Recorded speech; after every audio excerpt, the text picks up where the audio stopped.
जय शिवराय मित्रांनो राज्यात तुती लागवडीसह रेशीम शेतीला 4.5 लाख रुपयापर्यंत अनुदान 2026 मध्ये महारेशीम अभियानाअंतर्गत शेतकऱ्यांना नोंदणी करण्याचं आवाहन करण्यात आलेले आहे। याच्या संदर्भातील एक महत्त्वाचं अपडेट आजच्या व्हिडिओच्या माध्यमातून घेण्याचा प्रयत्न करणार आहोत। मित्रांनो, राज्यात सहकार व वस्त्रोद्योग विभागाच्या माध्यमातून महारेशीम अभियान हे अभियान सुरू करण्यात आलेले आहे आणि याच अभियानाच्या अंतर्गत शेतकऱ्यांना जास्तीत जास्त ऑनलाईन पद्धतीने नोंदणी करण्याचं आवाहन करण्यात आलेले आहे।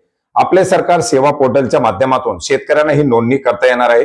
नोंदणी केल्यानंतर 500 रुपयाची नोंदणी फी देखील शेतकऱ्यांना भरावी लागणार आहे। याचप्रमाणे तुती लागवड रेशीम शेतीसाठी पोखराच्या अंतर्गत देखील ऑनलाईन पद्धतीने शेतकऱ्यांना अर्ज करता येणार आहे।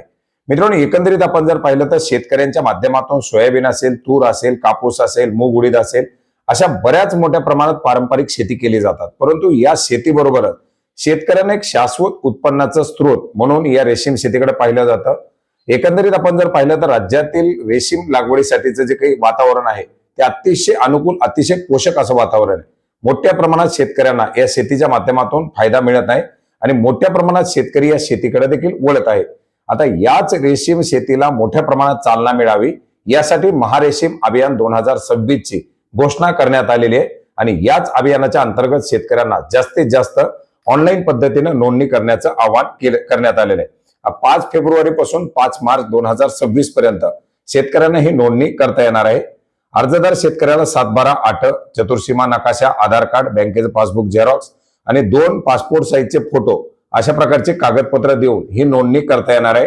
पोखराचं आपण पाहिलेले नानाजी देशमुख कृषी संजीवनी प्रकल्प टप्पा 2 च्या NDKSP पोर्टलवरती ऑनलाईन पद्धतीने शेतकऱ्यांना ही नोंदणी देखील करता येणार आहे। आता याच्यामध्ये आपण जर पाहिलं तर 3 प्रकारामध्ये याच्यामध्ये अनुदान आहे। एक तर पोखराचं अनुदान आहे, दुसरं म्हणजे VB रामजी जे काही आपण मनरेगाच्या अंतर्गत अनुदान आहे आणि दुसरं म्हणजे समग्र सिल्कच्या अंतर्गत अनुदान दिलं जातं।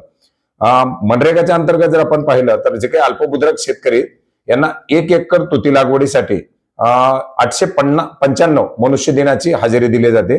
याच्यामध्ये मजुरीपोटी 2,79,240 रुपये आणि साहित्य खरेदीसाठी 1,53,000 रुपये असे एकूण 4,32,000 रुपयापर्यंत अनुदान दिलं जातं।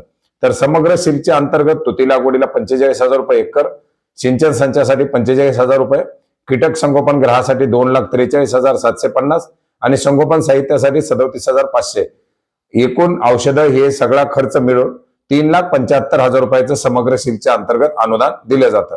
आता याच्यामध्ये जर बहुभूधारक शेतकरी असतील तर त्यांना 2 एकर लागवडीसाठी 5,62,000 पर्यंत हे अनुदान दिलं जातं।